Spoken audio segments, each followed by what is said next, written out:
ಎಲ್ಲಿ ಎಲ್ಲಿ ಎಲ್ಲಿ ಅಧ್ಯಾಯ 10. ನರಕದಲ್ಲಿ ಸಮ್ಮೇಳನ. ಒಬ್ಬ ಭಕ್ತನು ತಮಾಷೆಯಾದ ಕನಸನ್ನು ಕಂಡನಂತೆ. ಆ ಕನಸಿನಲ್ಲಿ ಪಾತಾಳವು ಅದರಲ್ಲಿನ ಕೋಟ್ಯಾನುಕೋಟಿ ಪಿಶಾಚಿಗಳು ಆತನಿಗೆ ಕಾಣಿಸಿಕೊಂಡವು. ಅಲ್ಲಿ ದೆವ್ವಗಳ ಒಡೆಯನಾದ ಲೂಸಿಫರ್ ಅಗ್ನಿ ಸಿಂಹಾಸನರೂಢನಾಗಿದ್ದನು. ಅವನ ಸುತ್ತಲೂ ದೆವ್ವಗಳು ಅದರದರ ಸಾಲಿನಲ್ಲಿ ಸೂಚಿಸಲ್ಪಟ್ಟ ಆಸನಗಳಲ್ಲಿ ಕುಳಿತಿದ್ದವು.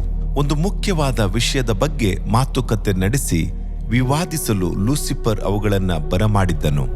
ಅವನು ಹೇಳಿದನು, ಕ್ರಿಸ್ತನು ಭೂಮಿಗೆ ಬರುವ ಕಾಲವು ಸಮೀಪಿಸಿದೆ. ನಮಗೆ ಇನ್ನು ಸ್ವಲ್ಪ ಕಾಲ ಮಾತ್ರ ಕೊಡಲ್ಪಟ್ಟಿದೆ. ಎಷ್ಟು ಜನರನ್ನು ತೀವ್ರವಾಗಿ ನರಕದ ಪಕ್ಷಕ್ಕೆ ಎಳೆಯಲು ಸಾಧ್ಯವೋ ಅಷ್ಟರ ಮಟ್ಟಿಗೆ ಎಳೆಯಬೇಕು. ಇನ್ನು ಪೂರ್ಣ ಬಲದಿಂದ, ಪೂರ್ಣ ವಿಶ್ವಾಸದಿಂದ ನಾವು ಕೆಲಸ ಮಾಡಬೇಕು ಎಂದನು. ದೆವ್ವಗಳ ಗುಂಪುಗಳೆಲ್ಲವೂ ಸರಿ ಸರಿ ಎಂದವು. ಗಟ್ಟಿಯಾಗಿ ಕೂಗಿದವು. ನರಕವೆಲ್ಲವೂ ಪ್ರತಿಬಿಂಬಿಸಿತು. ಒಂದು ಮುಖ್ಯವಾದ ದೆವ್ವವು ಗುಂಪಿನಿಂದ ಎದ್ದಿತು. ಅದು ಹೇಳಿತು, ನಾನು ನಾಸ್ತಿಕ ಆತ್ಮ, ದೇವರಿಲ್ಲ ಎಂದು ಬಹು ತೀವ್ರವಾಗಿ ಜನಗಳಿಗೆ ತಿಳಿಸುವೆನು ಎಂದಿತು. ಅದನ್ನು ಕೇಳಿದ ಲೂಸಿಫರ್, ಒಳ್ಳೆಯದು, ಆದರೂ ಅದನ್ನು ತೀವ್ರವಾಗಿ ನಡೆಸಲು ಸಾಧ್ಯವಿಲ್ಲ.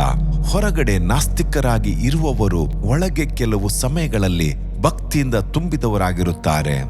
ದೇವರು ಇಲ್ಲವೇ ಇಲ್ಲ ಎಂದು ಗಂಟಲು ಸೀಳುವವರೆಗೂ ಕೂಗುವವರು ಮರಣ ಸಮಯದಲ್ಲಿ ಹೆದರಿ ಕ್ರಿಸ್ತನ ಹತ್ತಿರ ಆಶ್ರಯ ಹುಡುಕಿ ನರಕದಿಂದ ತಪ್ಪಿಸಿಕೊಳ್ಳುತ್ತಾರೆ ಎಂದಿತು.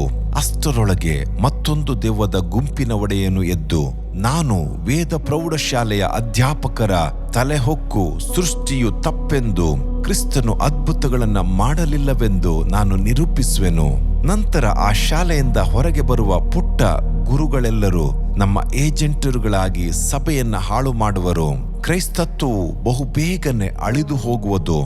ಅಹ್ ಎಂದು ನಕ್ಕನು. ಅದಕ್ಕೆ ಲೂಸಿಫರ್, ಇದು ಸಹ ಒಳ್ಳೆಯದೇ, ಆದರೆ ಸಭೆಯಲ್ಲಿ ಬೆಳೆದು ಬರುವ ಶಕ್ತಿಯುತವಾದ ಪ್ರಾರ್ಥನೆ ಗುಂಪುಗಳು ಪ್ರಾರ್ಥಿಸಿ ಈ ಬೋಧಕರುಗಳನ್ನ ತಿದ್ದಿ ಬಿಡುವರಲ್ಲ ಎಂದು ಚಿಂತೆಗೊಳಗಾದನು. ನಂತರ ಒಂದೊಂದು ದೆವ್ವಗಳು ಎದ್ದು ಮನೆಯ ಪ್ರಾರ್ಥನೆಯ ಕೂಟವನ್ನ ಹಾಳು ಮಾಡಿ ಅಲ್ಲಿ ಟಿವಿಯನ್ನ ಇಡೋಣ ಎಂಬುದಾಗಿ ಅವುಗಳು ಆಲೋಚನೆ ನೀಡಿದವು. ಟಿವಿಯಲ್ಲಿ ಅನೇಕ ಚಿತ್ರಗಳನ್ನ ತೋರಿಸೋಣ, ಇವುಗಳನ್ನ ನೋಡುವುದು ತಪ್ಪಲ್ಲ ಎಂಬ ಬೋಧನೆಯನ್ನ ಬೋಧಿಸಲು ಪ್ರೇರೇಪಿಸೋಣ. ಸಭೆಗಳಲ್ಲಿ ವಿಭಾಗವನ್ನುಂಟು ಮಾಡೋಣ, ಸ್ವಾಭಾವಿಕ ಪ್ರೀತಿ ಇಲ್ಲದಂತೆ ಮಾಡೋಣ, ಅಲ್ಲ ಕಲ್ಲೋಲವಾದ ಉಪದೇಶಗಳು, ನಾನಾ ರೀತಿಯಾದಂಥ ಬೋಧನೆಗಳು ಸಭೆಯನ್ನ ತುಂಬಿಸೋಣ. ಈ ರೀತಿಯಾಗಿ ಹಲವಾರು ದೆವ್ವಗಳು ಹೇಳಿದಾಗ್ಯೂ ಲೂಸಿಫರನ ಮುಖದಲ್ಲಿ ತೃಪ್ತಿ ಉಂಟಾಗಲಿಲ್ಲ. ಕೊನೆಯಲ್ಲಿ ಒಂದು ದೆವ್ವವು ಎದ್ದು, ಜನಗಳು ಸುವಾರ್ತೆಯನ್ನ ಕೇಳಲಿ, ಸುವಾರ್ತಿಕರ ಕಥೆಗಳಿಗೆ ಕಿವಿಗೊಡಲಿ, ಆದರೆ ನಾನು ವಿಶ್ವಾಸಿಗಳ ಮನಸ್ಸಿನೊಳ ಹೊಕ್ಕು ಇನ್ನು ಬಹಳ ಕಾಲವಿದೆ, ಮುಂದೆ ರಕ್ಷಣೆ ಹೊಂದಬಹುದು, ಆತುರ ಪಡಬೇಡವೆಂದು ಬೋಧಿಸಿ ತಾತ್ಸಾರವನ್ನು ಅವರ ಮನಸ್ಸಿನೊಳಗೆ ಚುಚ್ಚುವೆನು. ಕಾಲವು ಇನ್ನೂ ಇದೆ ಎಂದೆಣಿಸಿಕೊಂಡೇ ಅವರುಗಳು ನರಕದಲ್ಲಿ ಬೀಳುವರು ಎಂದಿತು. ಅದನ್ನು ಕೇಳಿದ ಲೂಸಿಫರನ ಮುಖವು ಅರಳಿತು. ಕೊಳೆ ತುಂಬಿದ ದೊಡ್ಡ ಹಲ್ಲುಗಳೆಲ್ಲವೂ ಕಾಣುವಂತೆ ಜೋರಾಗಿ ನಕ್ಕನು. ಹೌದು, ತಾತ್ಸಾರ ಭಾವನೆಯನ್ನ ಜನರ ಮನಸ್ಸಿನಲ್ಲಿ ಹೆಚ್ಚಿಸಿರಿ. ನಂತರ ರಕ್ಷಣೆ ಹೊಂದಿದರೆ ಸಾಕು. ಇನ್ನೂ ಕಾಲವಿದೆ. ಕ್ರಿಸ್ತನು ಇಷ್ಟರೊಳಗೆ ಬರಲಾರನು. ನಾವು ಈಗ ಸಾಯುತ್ತೇವೆಯೇ?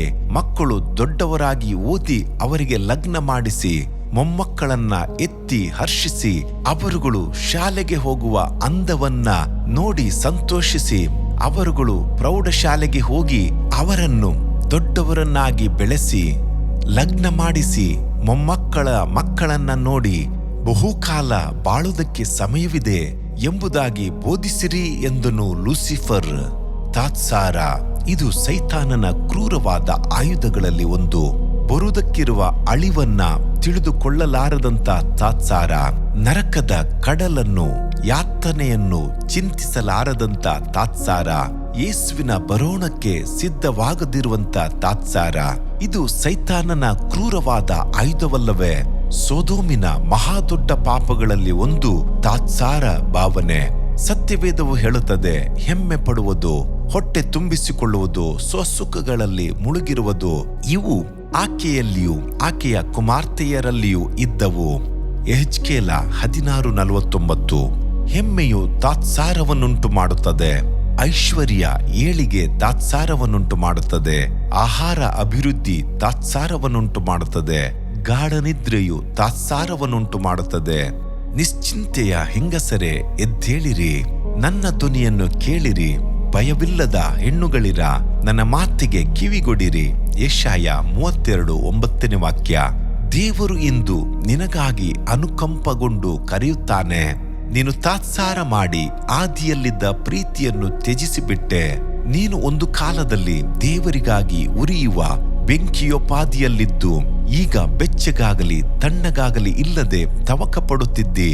ಲೋಕದ ಆಶೆಯು ನಿನ್ನೊಳಗೆ ಬಂದದ್ದರಿಂದ ಎರಡು ಮನಸ್ಸುಳ್ಳವನಾಗಿ ನಡೆಯುತ್ತಿದ್ದಿ. ನಿನ್ನ ಆತ್ಮಭಾರವೆಲ್ಲಿ? ನಿನ್ನ ಪ್ರಾರ್ಥನಾ ಜೀವಿತವೆಲ್ಲಿ? ನಿನ್ನ ದೀಪದಲ್ಲಿ ಎಣ್ಣೆಯು ಕುಂದಿ ಹೋದದ್ದೇನೋ? ಸೇವಕರ ಮೇಲೆ ತಪ್ಪು ಹೊರಿಸಿ ಅದನ್ನು ದೊಡ್ಡದಾಗಿ ಮಾಡಿ ಮಾತಾಡಿ ಕೊನೆಯಲ್ಲಿ ನೀನು ನಿರ್ಲಕ್ಷಣವಾಗಿ ಹೋದೆಯೇ? ಅಯ್ಯೋ, ಚಿಯೋನಿನಲ್ಲಿ ನೆಮ್ಮದಿಯಾಗಿರುವವರ ಗತಿಯನ್ನು ಏನೆಂದು ಹೇಳಲಿ ಎಂದು ಸತ್ಯವೇದವು ಎಚ್ಚರಿಸುತ್ತದೆ. ಆಮೋಸ 6:1. ದೇವ ಮಗುವೆ, ತಾತ್ಸಾರವನ್ನ ಬಿಸಾಡಿಬಿಟ್ಟು ನಿದ್ರೆಯ ನೆಲೆಯಿಂದ ಹೊರಗಡೆ ಬಾ. ಕ್ರಿಸ್ತನ ಆಗಮನ ಸಮೀಪಕ್ಕೆ ಬಂದಿದೆ. ಈ ಕೊನೆ ಕ್ಷಣದಲ್ಲಿ ದೇವರಿಗಾಗಿ ದುಡಿಯಲಾರೆಯ? ನರಕವನ್ನ ನೋಡಿಕೊಂಡು ತೀವ್ರವಾಗಿ ಓಡುವ ಮಕ್ಕಳನ್ನು ಕ್ರಿಸ್ತನ ಕಡೆಗೆ ತಿರುಗಿಸಲಾರೆಯ? ಈ ಕೊನೆಯ ಸಮಯವನ್ನು ಹೇಗಾದರೂ ಉಪಯೋಗಿಸಿಕೋ, ಇನ್ನು ಕಾಲವು ಸಾಲದು. ಪ್ರಿಯರೇ, ಈ ದಿವಸ ಕರ್ತನು ನಿಮ್ಮೆಲ್ಲರ ಸಂಗಡ ಮಾತನಾಡುತ್ತಿದ್ದಾನೆ.